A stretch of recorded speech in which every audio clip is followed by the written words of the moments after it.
Good evening students, আজকে আমরা শুরু করছি ট্রান্সলেশন। ট্রান্সলেশন একটা বেসিক জিনিস যেটা প্রত্যেকটা এক্সামের মেইনসে তোমাদেরকে ফেস করতেই হবে। তাহলে অনেকে রিকোয়েস্ট করেছিল ম্যাডাম ট্রান্সলেশন দিয়ে শুরু করতে, তাই ট্রান্সলেশন দিয়ে আজকে ক্লাস শুরু হয়েছে। কার আপত্তি নেই তো? না ম্যাডাম, ঠিক আছে। ট্রান্সলেশন করতে হলে আমি কয়েকটা রুলস এর কথা আমি আগে বলবো, আমি বলে বলে যাব, জট ইট ডাউন সবাই, পয়েন্ট 1 2 করে। হ্যাঁ, আর সবচেয়ে আগে যে কথা, ডেসক্রিপটিভ ইংলিশের একটা সেপারেট কপি তৈরি করো। সেখানে শুধু ডেসক্রিপটিভ ইংলিশই থাকবে। নিজে যদি প্র্যাকটিস করো তাও লিখবে ওতে, যদি আমি লেখাচ্ছি হোমওয়ার্ক দিচ্ছি সেটাও করো।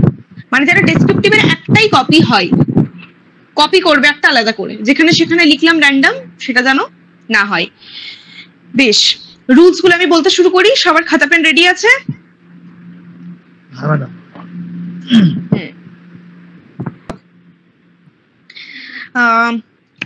রুল নাম্বার 1, সবাই লেখো, হেডিং করো রুলস অফ ট্রান্সলেশন। আর হ্যাঁ, হ্যান্ড লিখবে ফাস্ট, বি কুইক। লেখার হ্যান্ড রাইটিং খারাপ হোক পরে ফ্রেশ করে নেবে, কিন্তু স্পিডে লেখা প্র্যাকটিস করো।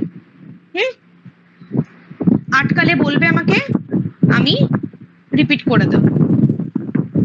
হ্যাঁ, বারেক সবাই ভিডিওস অন রাখো, নিজেকে মিউট করে রাখো, আমার কথাটা তাহলে ক্লিয়ার শুনতে পাবে। যখন কারো বক্তব্য থাকবে সে আনমিউট করে বলবে। প্রথমে rule number 1, which is most important, সেটা হচ্ছে first read the passage twice. লেখো, read the passage twice.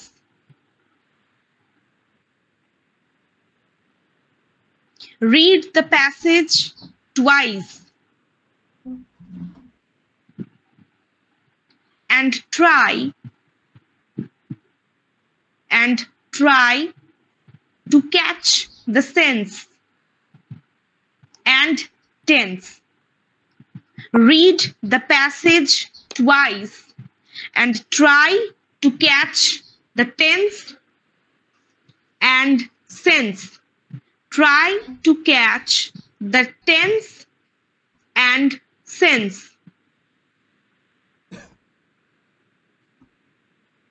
এতে একটা স্টার মার্ক করে রাখবে। হয়েছে? Then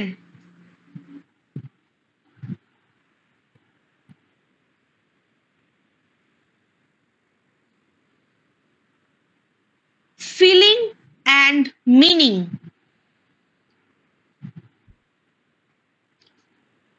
পরের point, feeling and meaning.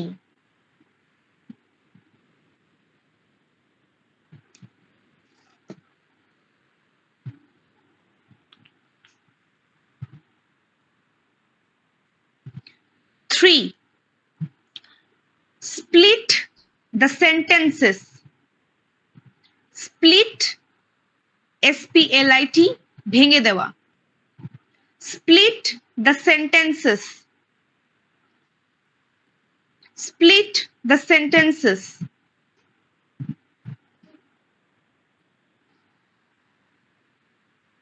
Next point, merge the sentences. Merge the sentences.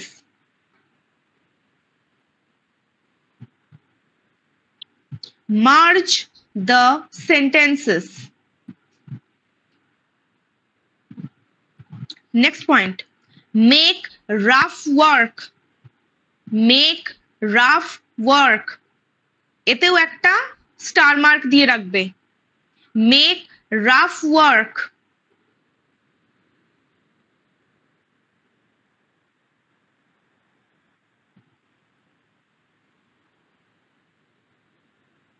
Make rough work. Next point, proper noun usage. Proper noun usage.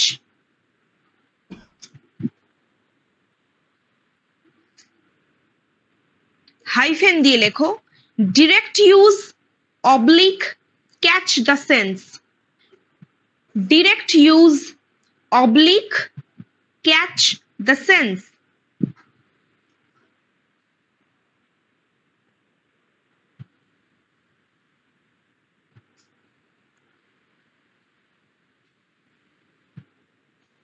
Next point.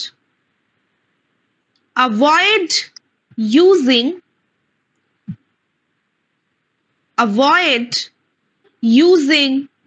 the noun repeatedly. Avoid using the noun repeatedly. Avoid using the noun repeatedly. Rather use pronoun. Rather use pronoun. ওর সাথে avoid using noun repeatedly. Rather use pronoun.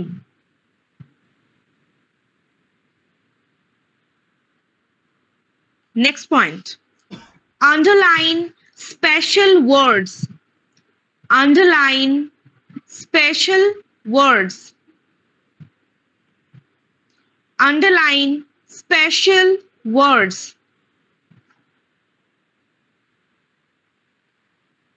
Underline special words. Next point.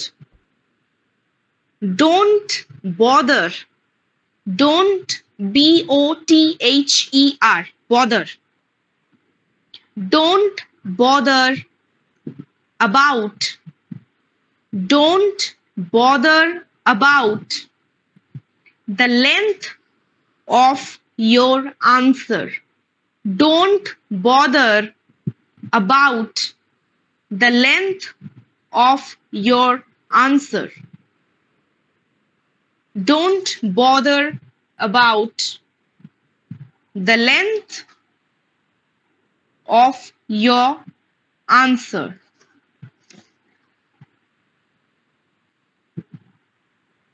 Next point. Beware. Beware. B-E-W-A-R-E. Beware about spelling mistake. Beware about spelling mistake. Beware about spelling mistake. Use ওর সাথেই use alternate words. Use alternate words if confusion arises. Use alternate words if confusion arises. Beware about spelling mistake. Use alternate words if confusion arises. Next. In case of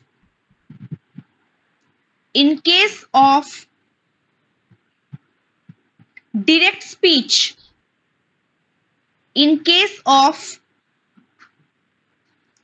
direct speech,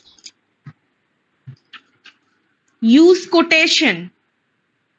In case of direct speech, use quotation. Q-U-O-T-A-T-I-O-N. In case of direct speech, use quotation.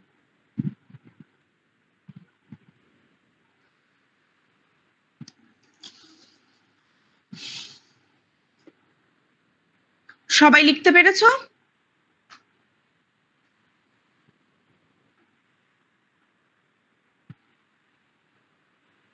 কারো কি কোনো point বাদ গেছে? না না, সব লেখা হয়েছে। ওকে, ঠিক আছে, এবার আমি এক্সপ্লেইন করছি। বাকিরা আনমিউট করে নাও, সরি মিউট করে নাও।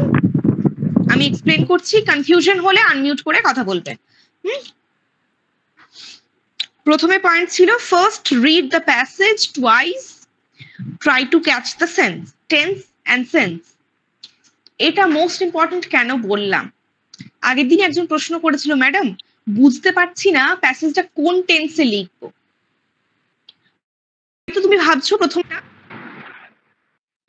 অন্য টেন্সে চলে আসছে, পাস্ট টেন্স হয়ে যাচ্ছে, তাহলে কি করব?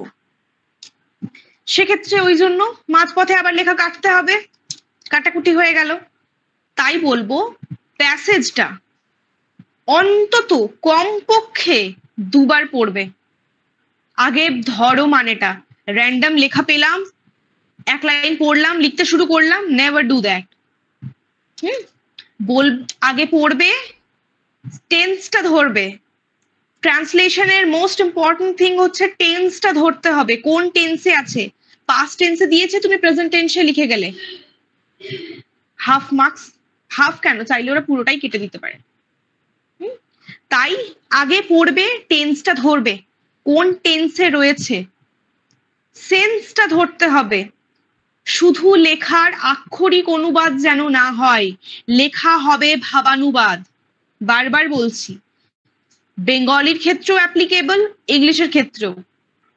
সেন্সটাকে তুলে ধরতে হবে, একদম শব্দ টু শব্দ ট্রান্সলেট করে করে বসানো চলবে না। সাবজেক্ট, ভার্ব, অবজেক্ট, এই সিকোয়েন্স গুলো প্রপারলি মেনটেন করতে হবে। সেন্টেন্স ঠিকঠাক হতে হবে, সেন্স ধরতে হবে, সাবজেক্ট ভার্ব এগ্রিমেন্ট যেন ঠিকঠাক থাকে, এইগুলো দেখতে হবে। তাহলে আমি প্রথমে দুবার প্যাসেজটা পড়বো, কোন টেন্সে আছে বোঝার চেষ্টা করব, সেন্সটা ধরবো, তারপরে আমি লিখতে শুরু করব। গেল ফার্স্ট পয়েন্ট। তারপর আছে ফিলিং অ্যান্ড মিনিং। এটা মোস্টলি ফার্স্ট পয়েন্টেরই ইলাবোরেশন। কারণ হচ্ছে যে ওই যে বললাম সেন্সটা ধরতে হবে, আক্ষরিক অনুবাদ করলে কিন্তু লেখা খুব পাতি হয়ে যায়, প্রচন্ড মিডিওকার লেখা হবে। কেউ যদি সেন্সটাকে ধরে সেই পাই টু পাই শব্দটাকে যদি নাও মেনশন করে, ও ভাবটাকে ধরে এক্সপ্লেন করে, he or she will get extra marks. বোঝা গেছে? আমি উদাহরণ দিয়ে যখন বোঝাবো জিনিসটা আরো ভালো করে বুঝতে পারবে। এখন জাস্ট রুলস গুলো আমি যেভাবে বলছি মাথায় গেঁথে নাও। স্প্লিট দ্য সেন্টেন্স, খুব ইম্পর্টেন্ট পয়েন্ট। একটা সেন্টেন্স দেখা গেল অনেক বড় দিয়ে দিয়েছে, এবার সেইটাকে প্রপারলি গুছিয়ে, ওই যে সাবজেক্ট ভার্ব এগ্রিমেন্ট, কোনটা সাবজেক্ট কোনটা প্রেডিকেট হবে, প্রপারলি সাজানোটা কঠিন হয়ে দাঁড়িয়ে যায়। তখন আমার প্রয়োজনের সুবিধার্থে আমি সেন্টেন্সটাকে ভেঙে দিতে পারি। ওখানে তাহলে কি ম্যাডাম ওইখানে যে একটা সেন্টেন্স করেছে আমি দুটো করে দিলাম, ভুল? একদমই না। যদি বেঙ্গলি প্যাসেজে সেন্টেন্সটা একটা সেন্টেন্স রয়েছে অনেক লেন্দি, আমি আমার প্রয়োজনের সুবিধার্থে সেটাকে ভেঙে দুটো কি তিনটে সেন্টেন্স অবশ্যই করতে পারি, কোনো ভুল নেই, মাথায় থাকে যেন। দেন হচ্ছে মার্জার অফ সেন্টেন্সেস, এটারই উল্টো। দুটো সেন্টেন্স, রাম খুব ভালো ছেলে, রাম প্রত্যেকদিন স্কুলে যায়, সেন্টেন্স কি হবে? Ram is a good boy, he goes to school every day. এটা যদি আমি করি, Ram is a good boy, goes to school every day, Ram who is a good boy, goes to school every day. Same meaning, দুটো sentence ছিল, Ram is a good boy, he goes to school every day, সেটাকে আমি একসাথে punch করে দিয়ে একটা complex sentence বানিয়ে দিলাম, Ram who is a good boy goes to school every day. বোঝা গেল? দুটো সেন্টেন্সকে মার্জ করে একটা কমপ্লেক্স সেন্টেন্স বানিয়ে দিলাম। এটা আর কিছুই না, যেটা তোমরা অবজেক্টিভ ইংলিশে শিখছো, গ্রামারে শিখছো, simple sentence, complex sentence, compound sentence, সেটারই অ্যাপ্লিকেশন। ডেসক্রিপটিভ ইংলিশ আর কিচ্ছু না, জাস্ট অবজেক্টিভ ইংলিশের একটা কম্পাইলেশন, 10টা জিনিস ওখানে শিখছো, সেই 10টাকে এক জায়গাতে নামানো। তাই অবজেক্টিভ ইংলিশটা খুব খুব খুব ভালো করে পড়াশোনা করো। অবজেক্টিভ গ্রামার বেসিক তৈরি না হলে ডেসক্রিপটিভ হবে না। প্রচন্ড সময় দাও ইংলিশ অবজেক্টিভের ক্ষেত্রে। আশা করছি ডেসক্রিপটিভে গিয়ে কম্পিটিটিভ লাইনে সবাই পড়াশোনা করছো, ইংলিশটাকে খুব গুরুত্ব দিয়ে পড়ছো, সেটা করো। তাহলে আগে সেন্টেন্সটা কি ছিল? দুটো সিম্পল সেন্টেন্সকে একসাথে জোড়া লাগিয়ে দেওয়া, ভেঙে দেওয়া একটা কমপ্লেক্সকে। এই পয়েন্টটাতে দুটো সিম্পলকে জোড়া লাগিয়ে দেওয়া। দুটো সেন্টেন্স হলে দুটো সিম্পল সেন্টেন্স, যখন জোড়া লাগিয়ে দিচ্ছি একটা কমপ্লেক্স সেন্টেন্স। আমি সিম্পলকে ভেঙে সিম্পলকে জোড়া লাগিয়ে কমপ্লেক্স করতে পারি, কমপ্লেক্সকে ভেঙে দুটো সিম্পলে কনভার্ট করতেই পারি। জোড়া লাগাতেও পারবো, ভাঙতেও পারবো, কোনো অসুবিধে নেই। নেক্সট, মেক রাফ ওয়ার্ক, খুব ইম্পর্টেন্ট। কেন বলছি? দেখা গেল সবাই তো প্রথম প্রথম লিখছো, কারো হয়তো এই ডেসক্রিপটিভের উপর খুব একটা এক্সপার্টিস নেই। কেউ এমন হতেই পারে জাস্ট একবার লিখে সে ডিরেক্ট লিখে নামিয়ে দিল, একবার পড়ে, হতেই পারে। আমি যেমন আমার পার্সোনাল ক্ষেত্রে আমি রাফ ওয়ার্ক করতাম না ট্রান্সলেশনে, কিন্তু আমি তোমাদেরকে বারবার রেকমেন্ড করব make a rough work. Rough work কোথায় করবে? তোমাদেরকে এটারই একটা উদাহরণ দেখাই। আমার 2021 সালের 21-এর WBCS মেন্সের পেপার, সবাই দেখতে পাচ্ছ? একটু আনমিউট করে বলো। হ্যাঁ, বেশ, দেখো এটা ঠিক আছে, এবার মিউট করে নাও। পেপারটা এটা বাংলা লেখা, লেখাটা পড়তে হবে না, জাস্ট জিনিসটা দেখো। আমি এটা একটা রাফ ওয়ার্ক পেছনে করে নিয়েছিলাম। এক্সামের কপিতেও করা যায়, পরে পেন থ্রু করে দেওয়া যায়, একটু খাতাটা নোংরা হয়ে যায়, তাই আমি বলবো স্পেস থাকে। আমি কি করেছি, এই যে ফাঁকা স্পেসটাতে দেখো লিখে নিয়েছিলাম। রাফ ওয়ার্ক আমার এখানে রয়ে গেল। এবার আমি এই রাফ ওয়ার্কটাকে তুলে ফেয়ার কপিতে লিখে দিলাম। আমার যা কাটাকুটি হবে, এতেই দেখো না কতটা কাটাকুটি, কতটা নোংরা হয়েছে লেখা, হয়েছে তো? এটা বাংলার ক্ষেত্রে বলছি, এটা আমার প্রেসি ছিল। প্রেসিতে প্রচুর কম্প্যাক্ট লিখতে হয়, এক একটা শব্দ ম্যাটার করে। প্রেসি, ওই জন্য প্রেসি খুব কঠিন হয়। তো প্রেসির জন্য এটা হয়েছিল, বিশেষ করে ট্রান্সলেশনে এত কাটাকুটি হয় না। তবু আমি তোমাদের বলবো, সেফ জোনে খেলতে চাও তাহলে একটা রাফ ওয়ার্ক করো, বেশি সময় লাগে না। রাফটা হয়ে গেলে ফেয়ারটা তুলতে কতক্ষণ, সে দেখে দেখে টোকাতো, 2 মিনিট লাগবে লিখতে। রাফ ওয়ার্কটা আলাদা জায়গায় করো, কারণ এই যে কাটাকুটিটা আমি করেছি, এটা যদি আমি ফেয়ার কপিতে কাটাকুটিটা করতাম, কতটা নোংরা হয়। অ্যাপিয়ারেন্স বলেও তো একটা জিনিস থাকে, খাতা তোমার নোংরা হয়ে থাকবে, অ্যাপিয়ারেন্স কি ভালো হয়? তাহলে কপি যেন পরিষ্কার পরিচ্ছন্ন হয়। রাফ ওয়ার্ক করে নাও, কাটাকাটি সেখানেই হলো, কোয়েশ্চেন তো তোমার কাছে থেকে যাচ্ছে। যখন এক্সামিনারের কাছে পৌঁছবে, তার দেখে কি মনে হবে যে বাহ, ছেলেটার একটা কাটাকুটি নেই লেখাটাতে, এত পরিষ্কার লিখেছে, খুব ভালো। Proper noun usage. Proper noun মানে হচ্ছে কি, বাংলাতে আমরা বিশেষ্য পদ যেটা করতাম, তাহলে যেটা ধরো আমার নাম তনুশ্রী, তাহলে এই শব্দের কিছু মিনিং হয় না আলাদা করে? ইংলিশে আমি তনুশ্রী লিখবো, TANUSHREE। সেরকম কিছু শব্দ যেগুলো প্রপার নাউন, সেগুলোর আলাদা করে কোনো টার্মিনোলজি ইংলিশে হয় না, সেটা যা শব্দ তাই হবে। আমি একটা একটু 2022-এর WBCS মেন্সের একটা ইংলিশ ট্রান্সলেশন ডিসকাস করব। সেখানে যেমন সত্যাগ্রহ শব্দটা আছে, সত্যাগ্রহকে আমরা সত্যাগ্রহই করব।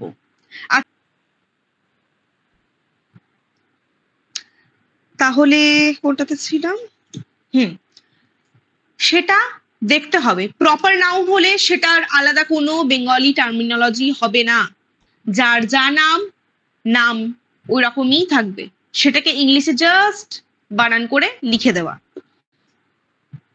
Avoid using the noun repeatedly. Use pronoun in that regard. Ram খুব ভালো ছেলে, রাম প্রত্যেকদিন স্কুলে যায়, রাম মন দিয়ে পড়াশুনো করে, প্রত্যেকটা শব্দ রাম দিয়ে দিয়ে রয়েছে। আমি কি ট্রান্সলেশন ওরকম করে করবো? Ram is a good boy, Ram goes to school every day, Ram is good at studies. এই জিনিসটা করলে ভুল কিছু না, লেখাটা খেলো আর পাতি হয়ে গেল। Ram is a good boy, he goes to school every day, he is good at studies.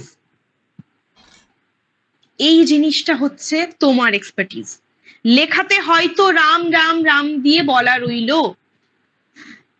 তোমাকে কিন্তু বুঝতে হবে আমি কেন দুবার তিনবার পড়তে বললাম। যখন পড়বে এইগুলো মাথার ভেতরে কাজ করবে, লেখাটা পড়তে থাকবে, তার মাঝখানে তোমার মাথাতে প্লটটা তুমি সাজিয়ে নেবে, এই কারণে পড়তে বলা। মিনিমাম দুবার, তোমার যদি ম্যাক্সিমাম 4 বার পড়তে হয়, ডু দ্যাট। আন্ডারলাইন স্পেশাল ওয়ার্ডস, ক্যাচি ওয়ার্ডস।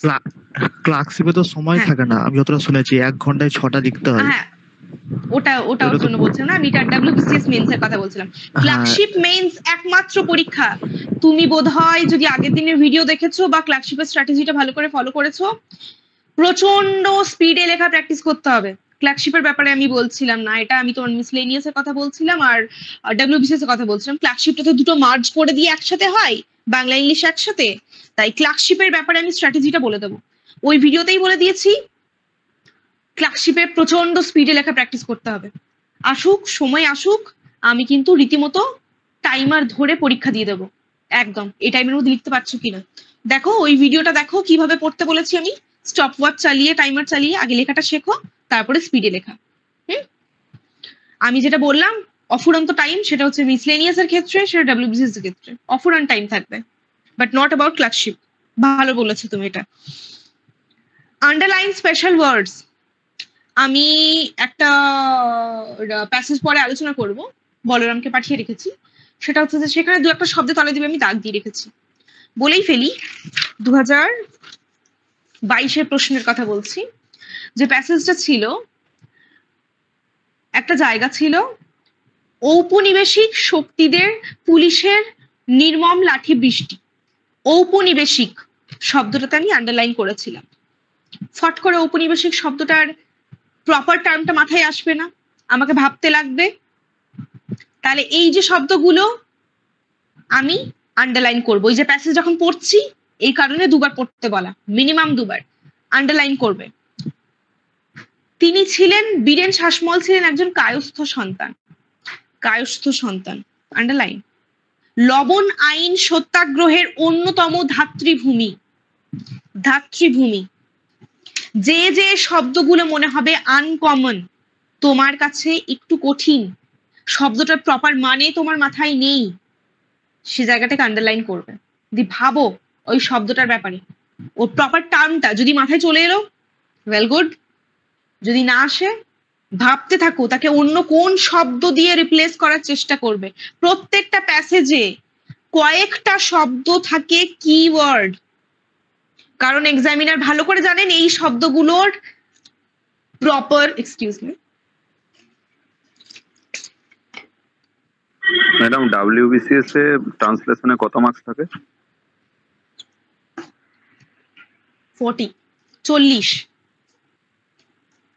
40। এবার গেল তাহলে ওই ক্যাচি ওয়ার্ডস গুলো, ওনারা জানেন এই শব্দটার মানে কে লিখতে পেরেছে। 2019 কোন এক সালে মেইনসের প্রশ্নের কথা বলি, WBCS, সেখানে ছিল যে শালগমের চাষ হয়েছে। শালগম, কেউ বলতে পারবে শালগমের ইংলিশ টার্ম কি? চেষ্টা করতে পারো, ভুল হলেও কোনো অসুবিধা নেই।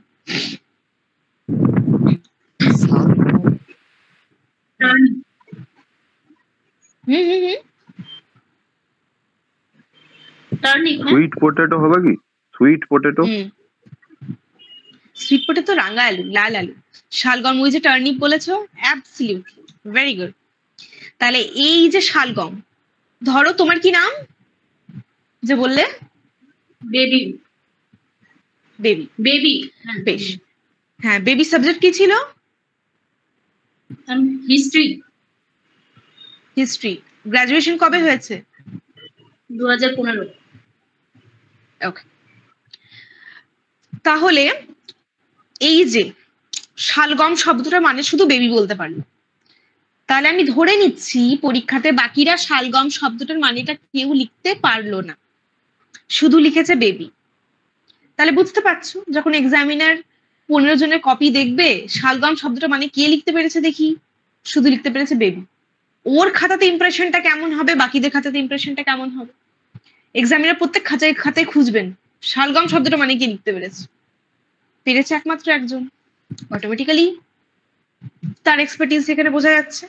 তাহলে এই কিছু ক্যাচি শব্দ। এবার হ্যাঁ, যদি না পারো কিছু তো করার নেই, ঠিক আছে, ম্যানেজ করতে হবে, ওটা না পারলে তো আর কিছু করার নেই, তাই হোক, কিন্তু চেষ্টা করো, ভাবো, সেই শব্দটাকে মার্ক করে রাখো, বারবার ভাবো এই শব্দটা কি করে ম্যানেজ করা যেতে পারে। বোঝা গেছে? না ভাবলে তো মাথা থেকে বেরোবে না।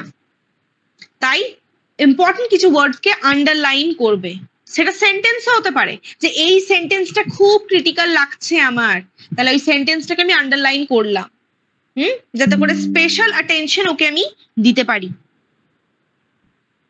Don't bother about the length of your passage.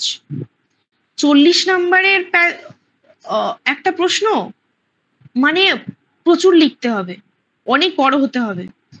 40 নম্বরের প্রশ্ন, আমি WBCS 2021-এর ইয়েটার কথা বলি, কটা সেন্টেন্স আছে দাঁড়াও, 1 2 3 4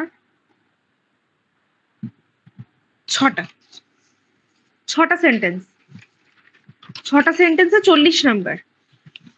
এইটুকু লিখলে কি 40 নাম্বার পাওয়া যাবে? আমাকে বোধহয় বাড়াতে হবে, একদম বাজে কথা। যেরকম লেন্থ রয়েছে সেরকম করে তুমি সাজাও। তোমার যদি তার থেকে 6টা সেন্টেন্স আছে, আমার তো 4টা সেন্টেন্স হয়ে গেল, নাম্বার কি কমে যাবে? একদমই না। আমি যদি কমপ্লেক্স সেন্টেন্স করি, দুটো সিম্পল সেন্টেন্সকে মার্জ করে একটা কমপ্লেক্স সেন্টেন্স করলাম, আমার তো অটোমেটিক্যালি একটা সেন্টেন্স কমে গেল।